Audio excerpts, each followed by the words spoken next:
What's up guys, Corey coming to you live from the TacToys HQ here on the Gold Coast, and in this video I'm going to be doing a quick review on the ARP9 from HLF. The HLF ARP9 is actually brand new to the market, so you won't see too many around, but this thing has come out of the box with a bang.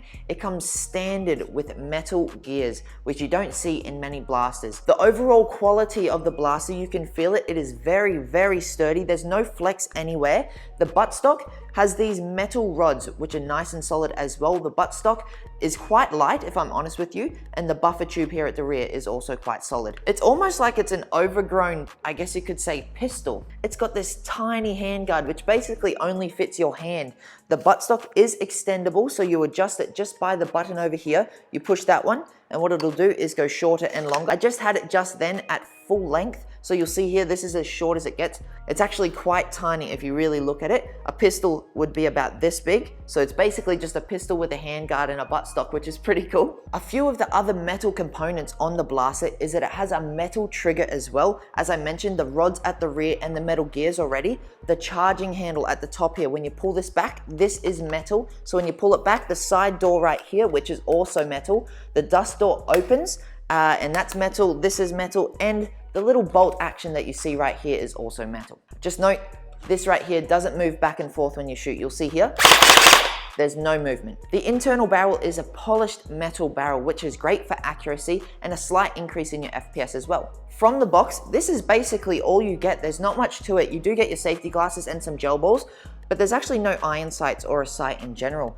This is how you get it. And honestly, it's more so focused on, as I mentioned, CQB, so close quarters. You're not going to be using this at a long distance anyway, so you generally wouldn't need your sights. We do have quite a thin magazine right here. It kind of looks like a very extended Glock magazine, but it holds, I would say, around 100 to 150 gel balls. I must admit the rate of fire, as this one does shoot pretty quickly standard, it does go through the magazine pretty quickly. I would recommend, if you are getting one of these ARP9s, to at least get one spare magazine. It's also straight out of the box 11.1 compatible. We've been running it standard only with an 11.1 since we got them, and they've been absolutely fine, obviously due to the metal gears that are inside, so it is a bit more solid.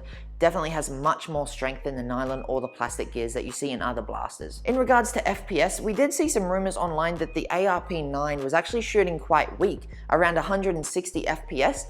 We were expecting that, but when these ones arrived, we did a chrono test and we found ours was shooting around 220 to 240 FPS standard for the few that we have tested. So I would estimate to be looking around 200 FPS give and take both tests, and that's pretty decent. If you did want to push it a bit harder, you could definitely put, say, a 1.3 spring in something like this, as it does have a metal gears, and you could definitely just chuck that straight in with an 11 volt, and you'd be sitting around, I'd say, 250 to 260 FPS, which is perfect for close quarters. The select fire switch on the side is also metal, and the mag release, I just noticed, but the select fire, it does have single shot, safe, and full auto. So you see here, single shot, and then full auto as well. This is running an 11 volt. Now, I'll show you how it shoots.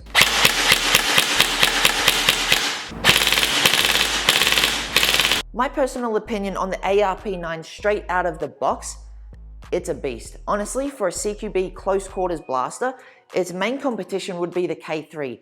And they're quite different in their appearances, so it should be a very easy choice for you guys. The K3 has plastic gears, whereas this has metal gears. There's a lot less work that needs to go into something like this to make it a beast on the field. But the K3 does have more metal external, so it comes down to your personal preference whether you care about metal. The weight on this one is quite similar to the K3, I must admit, because it does have those metal internals, whereas that has plastic and metal on the outside. So the weight, very similar. The performance, this one wins. External quality, the K3 wins. Power, this one wins. So if you have been tossing up between both of those and you don't want to do modifications, the ARP9 is your choice. I'd highly recommend it.